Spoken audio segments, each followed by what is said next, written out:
And welcome back to Life Leadership with Alex Urbina, right here in your hometown station, AM 1220 KHTS. We're joined in studio by Tracy. Tracy, you're a family and marriage therapist. Mm-hmm. And before we went on a break, we were talking about the mind versus the soul, and really just getting clarity about who do you listen to, yes, and which message is speaking louder, and can you tune into that? Yes. Because I felt that when I'm really listening to my spirit, or I call it my intuition. Mm-hmm. When I get this gut intuition and I listen to that, it's always 99% of the time directing me in the place that's I'm always going to create the best experience for myself and for the people around me. It's when I start to get into my head and I start to doubt and I start to have the fears and the doubts come up, is when I have to catch myself and go, all right, Alex, take a deep breath, relax. And so that just works for me, is getting myself centered and really listening to which messages are going to guide me to the place that's going to be beneficial for myself. Yeah. For me, the way I get myself centered, I spend a lot of time in prayer, mostly in the morning, and then just throughout the day as well, and reading spiritual readings like scripture or books that will help me to understand relationships and understand why relationships are the way they are and how to make them better and things like that. So, what do relationships mean to you, and what's the purpose of relationship from your perspective?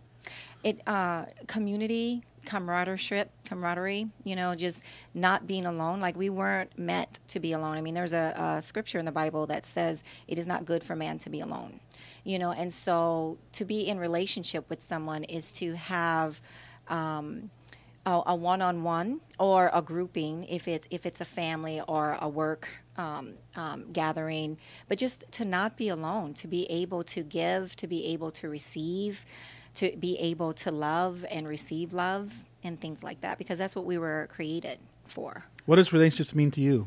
To me, relationships are about growing and learning. I think that's where you grow and where you have your biggest breakthroughs, is in relationship with other people. Mm-hmm. And so it's a way to become the best version of yourself that you can be. That's not going to happen if you're, alone in front of your computer for 10 hours a day and that's all you do all day long. Mm-hmm. So it's going to happen in being in relationship with other people. In fact, I think we've lost a lot of that practice because of technology. I mean, technology is great in certain aspects, right? I mean, it's made things quicker in a lot of ways. Those are virtual relationships. Yeah. Right, virtual not relationships. Real relationships. Yeah, it's not real. Yeah. But when you're breaking up with people through text messaging and email and Facebook, and what's happening on Facebook, you don't know how many times I'm talking to a client and they're upset about something that somebody wrote on Facebook, or something that happened in the relationship that happened on Facebook. Yeah. Versus it happening in the real relationship. Like, well, he wrote this on Facebook and then he unfriended me, or he put up that we were broken up on Facebook, and like all these things that are affecting the relationship that happened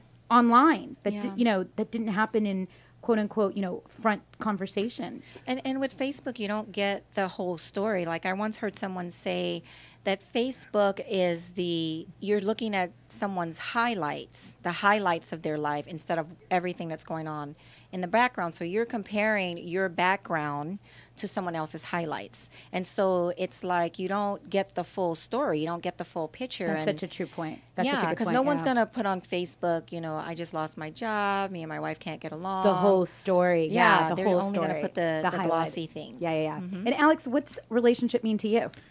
Relationships for me, I think, is more about me experiencing myself. Because if there's no one around to have a relationship with, how do I know myself? That's true. Mirror. I need to bounce myself off of someone to see how I'm showing up. Mm-hmm. So if I'm getting a certain face as I'm speaking to you, and you're giving me a certain look, well, what is that telling me? It's feedback for you. It's feedback for me that I'm unpleasant or I'm showing up in a certain way. So I need relationships to be in for me to experience how I'm showing up in the world. Oh. Can you imagine not having people around to express yourself? Yeah. You don't know yourself. You can't know yourself to be loving and giving if there's no one to be loving and giving to. Well, does that make sense? That Tom Hanks movie, I forgot what it was called, but it's when he was shipwrecked. And he created Wilson. Wilson. Yes, Wilson was his relationship. Volleyball. Yes. He had to have someone to talk to. Yeah, so he just made one up. To be in communication with. Absolutely. We're meant as human beings, like you said, Tracy, to be in relationships. It's really important. In fact, I think it's the cornerstone of all life. That's why we work. That's why we have finances. That's why we have all the other parts of our lives, is so that our relationships really are working. Yeah. And so when we get in discussions and we talk about success, that's why a lot of times when people ask, well, what's the meaning of success to you? To me, it's about having relationships and to be fulfilled in them. Because of all the different people that I've coached that are wealthy and creating these amazing things in their lives, at the end of the day, when they would come to me, what they were really looking for was to be loved and to be fulfilled in their relationships. Exactly. So for me, it all boils down to relationships. Doesn't it? Doesn't Yeah. it? It really Yeah. does. But a at the lot end of people the day. think it has to do with succeeding and financial gain and having more things and going to all these trips and experiencing the world and all these great stuff, which I'm not saying you shouldn't. What I'm saying is at the end of the day, are you fulfilled? You should ask yourself this question. Are you fulfilled in your relationships? I heard this one saying recently also about relationships and juggling balls up in the air, that especially nowadays, we all feel like we're juggling so much going on, right? We're juggling our family, we're juggling work, we're juggling our finances, we're juggling health, we're juggling home obligations. So we're juggling all these balls up in the air, but work is actually a rubber ball, and our home environment, our house and our finances is a rubber ball. Out of all the balls we're juggling, the one that is not made out of rubber, that's made out of glass, is our relationships. Yeah. So when you drop the relationship ball, it's going to break because it's made out of glass. Yeah. But if you drop the work ball or the finance ball, it's going to bounce back. Yeah, it because has the you potential can. to bounce Yeah, back, yeah. because you can go and get a new job. You can go and create a new house.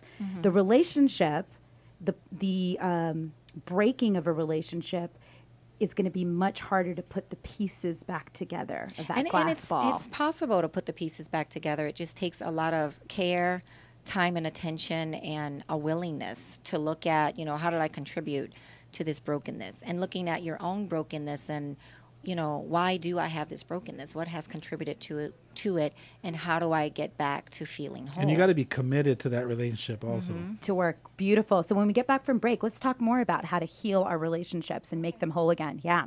So you're listening to Life Leadership with Alex Urbina right here on your hometown station, AM 1220 KHTS. Occasion, whether you're